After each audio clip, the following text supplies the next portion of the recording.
میوانێکمان لەگەڵا لە ئەڵمانیاوە کە ئیش بەڕێز مسلیم ئەحمەدە کە شرۆڤەکاری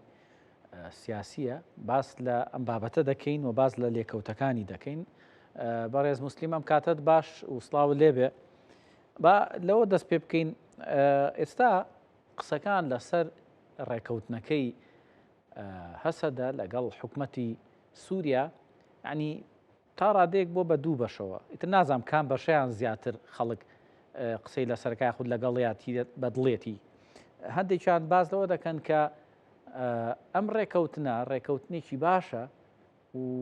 خەڵک دەپارێزێ، ڕۆژاوای کوردستان دەپارێزێ و دواتر داهاتوویەکیشی لەوانەیە بۆ بنیاد بنێ. بەڵام هەنێکی تر ئەڵێن نەخێر ئەمە لەوانەیە زەرەر با لە ڕۆژاوای کوردستان و ئەو خەباتی پێشتر کراوە بۆ ڕۆژاوای کوردستان بەقەت ئەوە نییە. ئەنی بەڕێزت چی ئەڵی لەم بارەوە؟ ینی هەسەدە ئەبواە هەنگاوەکەی بنایە یاخود چاوەڕێ بکردایە زیاتر؟ ئەلۆ بەڵێ گوێمان لێتە کاک موسلیم. تکانی پرسەخە دووبارە بکەش باکو من داویژی بێست. من ئەمەیە پرسیارەکە لەسەر ئەوە بکەم، ئەو هەنگاوەی هەسەدە ناوێتی ئێستا بۆ تێکەڵبوونەوە لەگەڵ سوپای سووریا و چەند بڕیارێکی تریژ مەرسوومەکەی بۆ دەرچووە، بڕیارێکی دروستە و بڕیارێکی تەواو واقعیە لەگەڵ واقعی ڕۆژاوای کوردستان دەگونجێ یاخود هەندێک بازدەوە دەکەم پەلەی تیاکراوە؟ ڕۆژ باش مەرحەبا ژوەرە و تەماشاوانی وەرە. براستی دەما کومەرۆ تەرەزوە سیاسی و پیوانی ناودەولەتی یەک و نەها ڕۆژاوای کوردستانی تێدا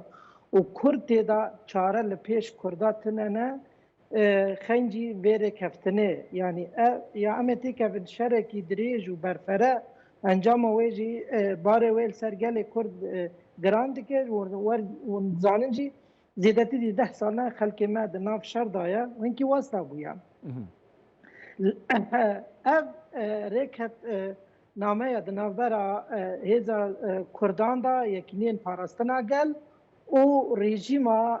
ya demkî ya ew jî çarenûsa wê jî ne diyarekê ku darê bi çaawayî bê ew jî ne diyar. Rewşa Sûrî bi tevahî ne diyar e. Ev ya divê demê de dikeve xizmeta gelê Kurd, ev ya gavekî pragmatî ye. لێ gelê Kurd yani çima hîro rexne dike min rapora li Birêz Muhemed tam gudarî kir ku gelê Kurd rexne dike ne ku ev rêkefnama ne çareseriye di vê demê da lê berî vê gelek derfet bi dest Kurda ketin çima di wê demê da bi vê pragmatiyê tev nedgeriyan, çima di wê demê da armanca çareseriya pirsa Kurd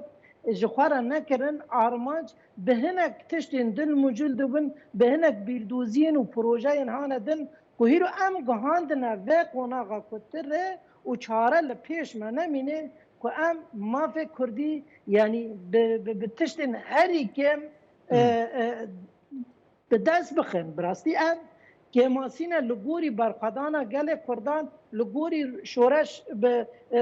şoreşa Rojavayê Kurdistanê rabûyî li gorî derfet dest meketî. Rast e di salên şêstî da ê heftî da berî şoreşê rewşekê dibû piştî şoreşê rewşek dest meket terezû hate guêrandin dibe ku em vê derfetê baş bi kar bînin û têxin xizmeta me. Lê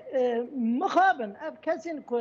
aliyê Rojavayê Kurdistanê bi rêva dibirî diçûyî li gel guhdar nekirin û li gel ve negeriyan hinek bandorên bîrdoziyan pê bandor bûn û rewşa kuna em têda jî ewna jî barê wê yên herî mezin radikin û her wiha rast e terezûya navdewletî jî rolekî gelekî girîng dirîzê lê Rojavayê Kurdistanê berî çend sala di gelek qonaxa re derbas bû di wê demê de dikanibûn hinek tiştên باش بە دەست بخستانە. باش بەڕێز موسلیم بەڵام ئەگەر سەیری ڕێکەوتنەکە بکەی یعنی وە بە چاوی واقعیانەوە تەماشای بکەی ئەبینی کە ڕێکەوتنەکە چی لە خۆگرتووە ئەوەیە کە لەدا هاتووە ئەو هێزانە لە چوارچێوەی ئایا لیوایە کە دوانە سیانە نازام چەنە ڕێکە خرێنەوە و دەچنە ناوچە کوردیەکان و ئەمەش بۆ خۆی بۆ پاراستنی ئاسایش شتێکی باش لە بەرامبەرە بەڕێز مەسلوم عەبدی و بەڕێز ئیلهام ئەحمەد لە ناو پێگە سیاسی و ئیدارێکەی حکومەتی سووریا نزیکترە بن و ئاگاشیان لە شتەکان ئەبێ یعنی ئەمە بابەتێکی باش نییە بۆ ڕۆژاوای کوردستان؟ کێکۆ ئەم نابێ باشە دەبێ ڕەوشە ڕۆژئاوای کوردستانê تێدا باشە و باشە و gelekî başe û pragmatiye gavekî yani rewşa ku niha ku rojava ketîkê piştî şerê hanî ku dawiya destpêka vê salê û dawiya sala borî rewşekî gelekî baş e. Ev rêkevnameya ku Kurd em xwe biparêzin em hîn di aliyê leşkerî da rêxistin kirîne çekê me di dest me dane û em nizanin pêşa roja Sûriyê da çi dibe Rojhelata navîn bi vî hawayî namînê we bê guherandin e ev tiştê herî giring jî ku em di vî awî da rêxistin kirîne organîzene û em dikanin di kîjan demê de heger ku bîna niha çawa ku bi rengekî pragmatî ev rêkeftina îmze kirin ku wê çaxê dema derfet careke du vegerê ku dikanibin masê li hemî lîstokvanê Sûriyan wek dibê teqle bikin û rûyekî nijêre ew bikin di wê demê de serkeftin e ema di aliyê siyasî de keko yani hîro meselen Jeneral Mînak Jeneral Mezdûm Evdî em wek kesek lê dinêrin sembolek rêberê hêzekî Kurdî herî mezin bû ew qasa berxwedan ji bo Kurda kir ew qas Kurd guhandine astekê û di dunyayê navdeng dikirin dibin rêveberiya vî kesî da yani postê şêwirmendê hinekî postekî zîfbûnek tê heye Mînak meselen wezareteke mîna wezîrê karê derve wezîrê bergiriyê ji ber ku ev kesa kesekî leşker bû wezîrê aboriyê wezîrê wezareteke dinê siyadî bidane wan ji vî yani şêwirmend tenê ti postê xwe wey fermî tinene em dinêrin tenê Kurda jî ertim para wan eva postên tenê bi navkînin lê ser zemînê tiştekî hanî ku Kurda bi dest xwe xistî tinene ha ev biryaro بەس پۆستەکانی بەڕێز موسلیم پۆستەکانی ڕۆژاوا گرنگتر نییە لەوە ینی خۆ تۆ پارێزگاری حەسەکە لای کووردە ینی ئەوەش گرنگ نییە ینی خۆی بۆ ڕۆژاوای کوردستان لەوانێ ئەویان گرنگتر بێت مامۆستا ینی ون بخواجی دزانن ڕۆژاوا هەرێمێکی gelekî استراتیجیک dibin کۆنترۆلا wê dabû hevbendiya navdewletî divê herêmê dabû bala xwebdaxuyanî û siyaseta xweseriya demokratîk din kesên ew rêve dibirî di wê demê de ev pragmatiya bi kar nedwanîn bi vê demê de di wê demê de yanî armanca rêzgarkirina Kurdan û destxistina mafê Kurdan ev di projeya wan a siyasî da tune bû dixewn û xeyalên wan da projeyekî ji Kurdan mestir hebû û em jî gelekî bindestin em nikanin bibin xwedî proje bi va peligên hane yani bihêz û xwe jî hûn dizanin Rojavayê Kurdistanê taybetmendiyeke wê heye peligên Rojava keko nebîneye Başûrê Kurdistanê ne Bakur û ne Rojhilatin aliyê coğrafî da aliyê demografî da aliyê belabirina me belakirina Kurdan e coğrafî Sûrî da lewra jî yani karekî pispor û siyasetekî taybet û peligine taybet pê gerek bûn ku heta me dikaniba xewnê xelkê xwe bi cîbane yani 20,000 pakrawan gelek Kurd Rojavayê Kurdistanê gelekî welatperwer û hezwelatê xwe bû ku ew qasa bi mêranî ew qasa xûn rijan ku bigê mafê xwe hinek tişta ji dest bixe lê min xwabin di wê demê da digotin em ê herin nizanim çi ava bikin û çi ava nekin di xewnê me da tiştên Kurdî û tiştên bi vî rengî tinene lewra em hîro guhandin bê encamê di vê demê da jî gelek guhartinên navdewletî çêbû gelek terezûyên siyasî û ên leşkerî hatin guherandin rejima Esed ket ew muadele hat guherandin heftê Oktoberê çêbû hinek peligên Kurdan zîf û ku wê demê da tiştên netewî ji Kurdara bixwastane wekî Başûrê Kurdistanê yani Başûrê Kurdistanê kê çêkir siyasetmedarekî mîna mam Celal çêkir ji ber siyasî baş dixwan بەڵام بەڕێز موسلیم ئەوەی کە کراوە وەکو ڕێکەوتن لە بینی هەسەدا و مەزلوم عەبدی و حکومەتی سووریا و ئەحمەد شەرە ینی بەس چاودێری زلهێزێکی گەورەی هەموو جیهانە و ناوچەکەشە ینی ئەمریکا سەرپەرشتیەکە ئەمریکا لە نزیکە و چاودێریەکە ئەمە جۆرێک دڵنیایی ناداتە کورد لە ڕۆژاوای کوردستان کە سبینێ ئەوانەی کە خەباتی بۆ کردووە بە ئاسانی لە دەستی نەچێ ینی بوونی ئەمریکا لە نێو ڕێکەوتنە یاخود سەرپەرشتکردنی ئەمریکا بۆ ڕێکەوتن نامەکە دڵنیایی ناداتە کورد کەکێ من یعنی ئەم درەوشێکی هەری کامباق درۆژاوای کوردستانی دەبێت دەمێرە لەو ڕژی ئەv ڕێکەفنامە لەسەر کووردا هات فارزکردن دەبێت و قبول بکرد ji ber ku çara me Kurda kune yani rewş li Rojavayê Kurdistanê divê demê de ne ew qas êsan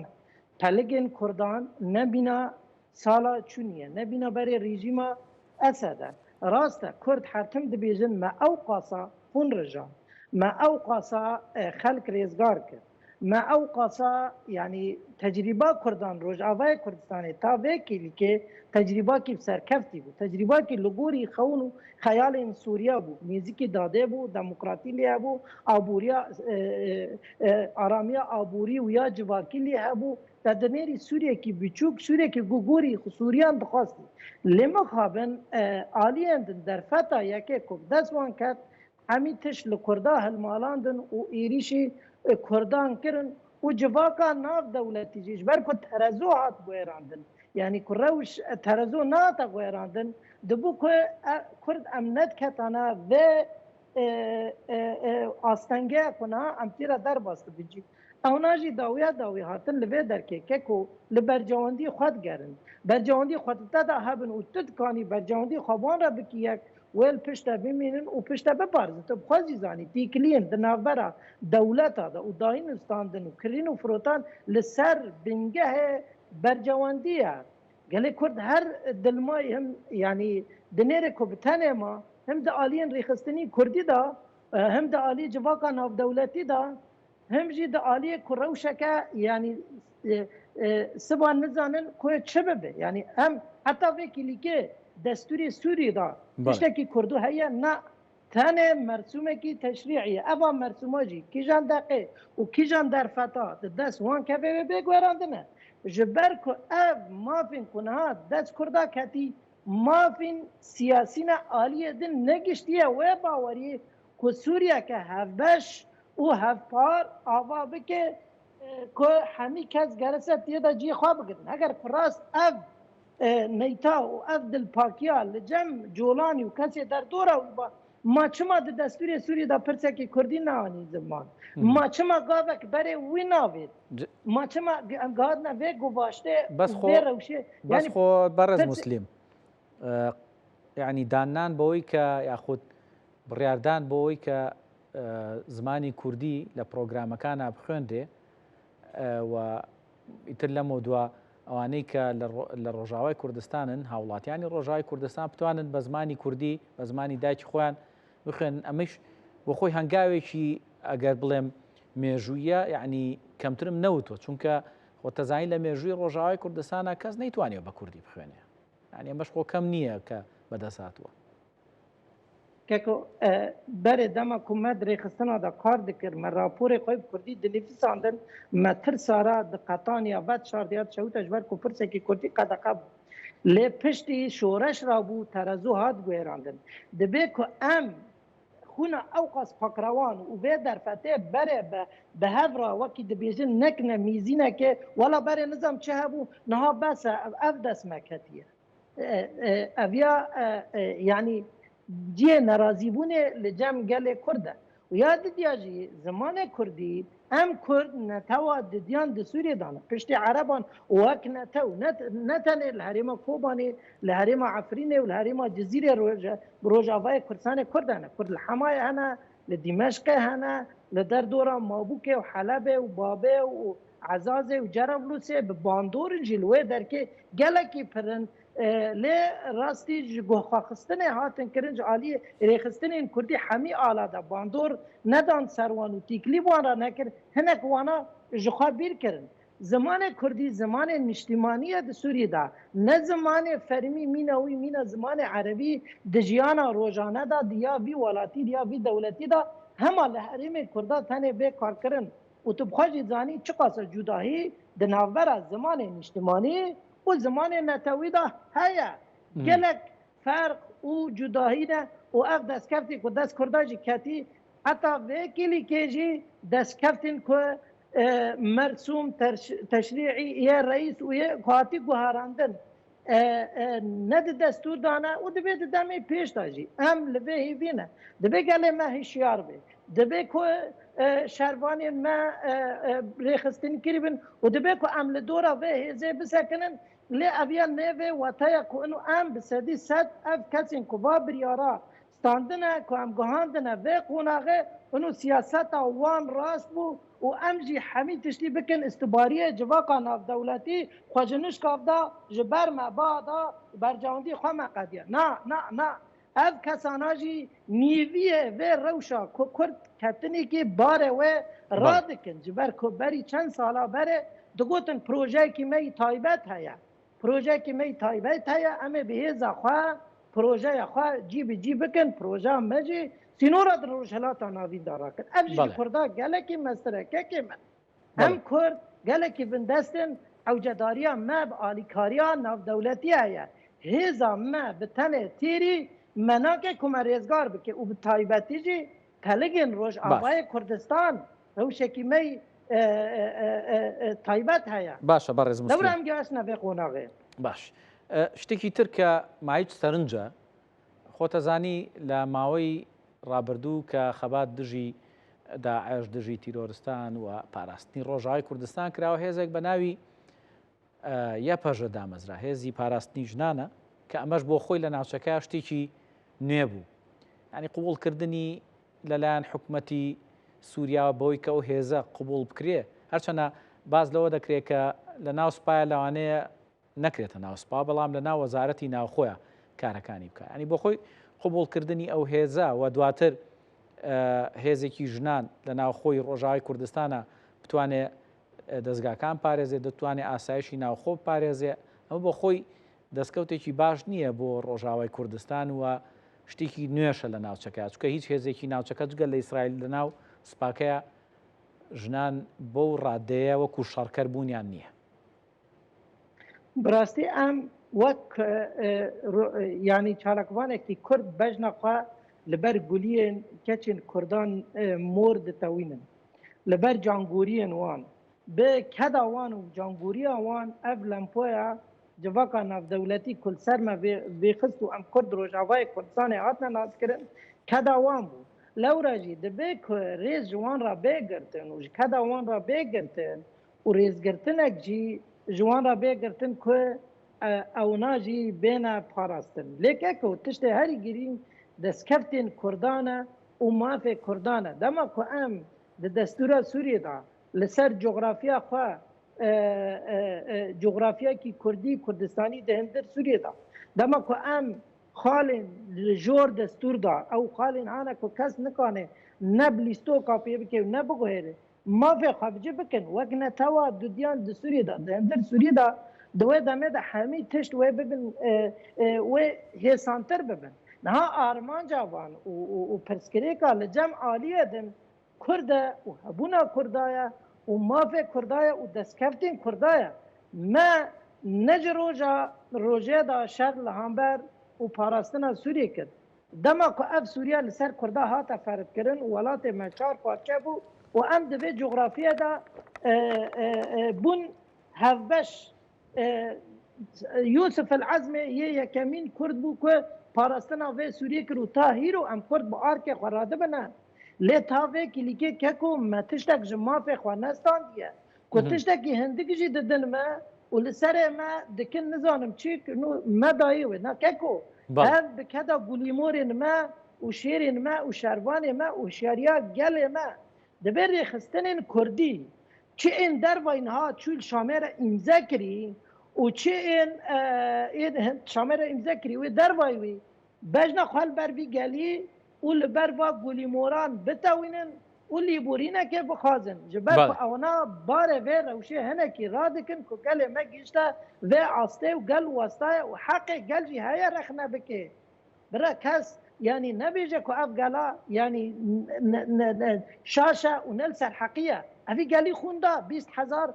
پاکروان ده جوان بهتر جی بریندار و نهاب هزار جی خلک ما دست خوش به دناو لشکره و چکرا کریه و مليون جي ذا ايش وزوره وترور تحمل دكن دهريما كردستان دمانه هبونا مد باريزن روجافاي كردستان دبيكو هشياري لبان بكرن او ليبورينك جوان بخ بله دست خوش قال شد خوازه ما في قاليه كاكو نتنه با جانغوريا بده ولا این ام زانن و تشتك جنبه ولا نسو جمايا نا بله بار کرن هيا ومرو رخناج قبول بك ابياجي بخاطر سركفتن كاري مزنه سپاس زوارا قالك سپاس سركفتن جروج ابای کردستان را و رحمه خدا لنمر مام جلال به جبر که او سیاست مداره کی کرد هری باش بود دبه که او نها دجیان دابا روشا کردان نبی رنگی بود لمخابن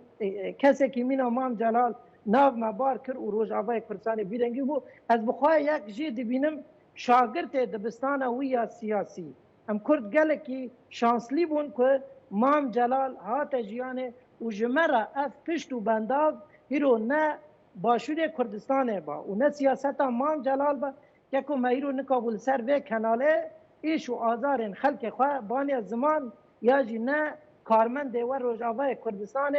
راپور جوارا بنیفساندا و دنگ خلقه بگهاندا و دست خوش به بهشتا رنگین به و گلک سپاس وارا و عملی بورین خواهد خواهدن هگر دست خوش به زور سپاس بۆ بەڕێز مسلیم ئەحمەد شرۆڤەکاری سیاسی کە لە ئەڵمانیا و ڕاستەخۆ لەگەڵمان نبوو سپاس بۆی کە ئەم ماوەی لەگەڵمان نبوو